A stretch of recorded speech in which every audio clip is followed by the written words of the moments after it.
Hi, Carrie here, and welcome to the challenge for 2010.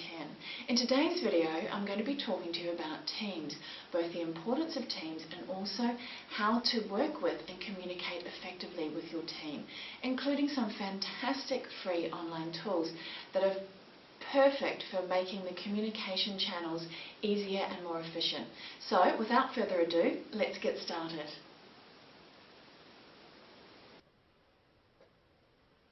As I mentioned before, this video is about teams, both why we recommend you're in teams and also some fantastic free online tools you can use to help aid communication and interaction with your team.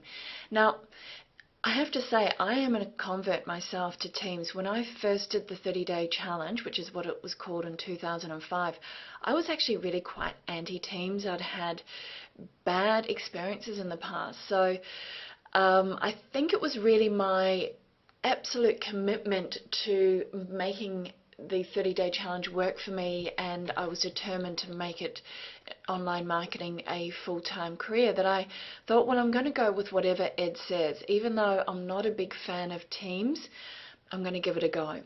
And I'm glad I did, because it completely turned my opinion around. I really, truly, honestly believe that two key elements to my success was both the forum and the community and the sense of camaraderie and helping each other on the forum, and also my team in that year. It was, and I didn't know anybody in that team. Like we're recommending you do, I went to the teams area in the forum and I posted, and I just said, you know, basically I called myself a remedial newbie, and I was looking for other team members. And you know, we met each other, and we had a variety of people in the team, from myself that was an absolute newbie to somebody quite advanced. Now, as far as numbers in teams, really we recommend around 4 or 5. If you get too big, and I've seen before in some years teams of 20, 30 people, it's actually not productive. A good number is around 4 or 5, maximum 6 in a team. Now, how we recommend you work with a team is within that team you do share your ideas with each other. You do share your progress. You have like what goes on tour stays on tour. You have a agreement and commitment with each other in that team, and yes, that does include trust. And you know, there's a point for all of us where we, you know, it pays to trust. And I certainly am so glad I did, because I'm still in contact with most of my team members.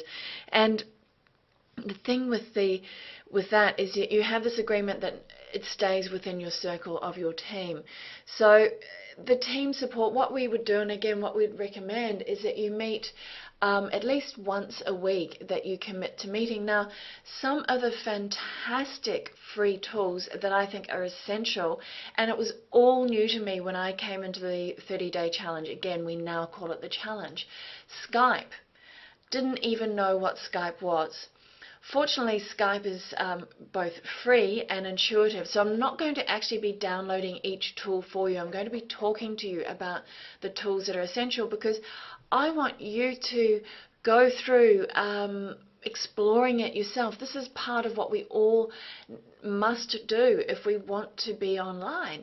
And you know, some of you listening to this may already know all of this, so great, you can press pause and go and you know, do something else, watch some TV or something. So for those that are completely new to it, like I was, download Skype. It's intuitive. It can work out whether you're a PC or a Mac. All free from Skype to Skype, and what you do is you get each other's Skype addresses. So Skype is a fantastic way to talk. It does conference facilities on the Skype interface. So very, very easy. Something I would recommend is that you do get a good third-party microphone or headset.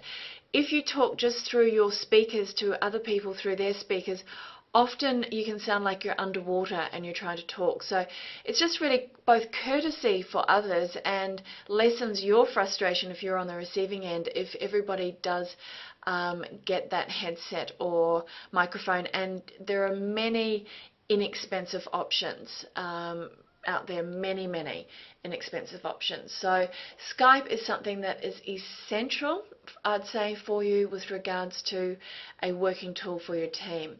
Another thing that I believe is absolutely essential is Google Groups. Now, most of you, I'm guessing, would have a Gmail, or maybe even post on the forum if you need invitations for Gmail addresses. Gmail is just a godsend because there's so much you can do with it. So Google Groups, again, this is a great way. This is how I communicate with our group of moderators. It's like the Google Groups, and everybody that's in your team is invited. One of you will set it up, is invited to that Google Group. So wonderful way to communicate with each other is Google Groups. Really, I'd say it is a must-have. Another thing, now this is optional. Google Docs is fantastic as well. Again, just typed in Google Docs or Docs, and came up with this. So it can be great if you want to share stats with people or anything like that. You can share in Google Docs all of the Google tools, in fact most tools online. And I'm saying this as somebody that struggles with what I perceive as the technical side. Most of them are fairly idiot proof, and I call myself an idiot sometimes with understanding the online tools like this. So Google Docs would be another one that's fantastic. Now Dropbox, and again it's for Windows, Mac, Linux or your mobile. That is an absolutely brilliant tool, both for yourself if you're working from computer to computer, and it can be fantastic if you've got a common Dropbox for your team where you want to drop information. So again, another wonderful tool online that you can use. And so we've got the groups, the Dropbox, the Docs, Skype. All of them are free. All of them are great to help you communicate with each other. It really doesn't matter what part of the world you're in. In my team that first year, I had people from the States, I had people from Asia Pacific, and myself in Australia. So we were pretty well spread out.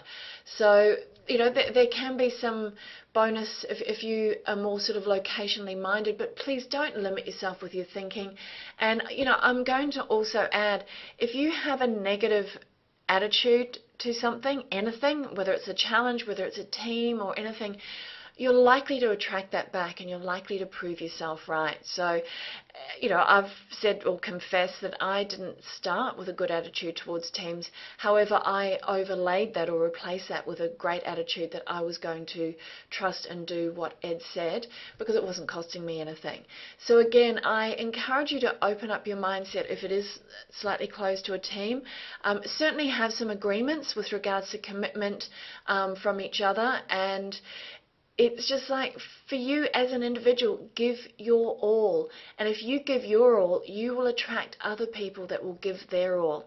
That's certainly been my experience in life in general, and very much so with the challenge. So I think I've covered everything for you. Just to reiterate as I close, what I'd say is that teams to me are essential to your success. Yes, there's the loner here and there, or the person that says they work so much better without a team. If you want to do that, we can't make you go on a team. All I can say from personal experience, all we can say from the vast majority of people that are actually successful, they are on a team. Yes, we've had people that have been very successful that have been soloists. The majority of situations are that they've been in a team. So I encourage you to create your teams. Use the forum just to set up the team, then take it offline. Use groups, use Docs, definitely use Skype, use Dropbox. There's a lot of free online tools now. So have fun, and just think you're going to be making new friends. So, new connections in this industry. It's a fantastic industry. So enjoy your challenge, and I'll be talking with you very soon.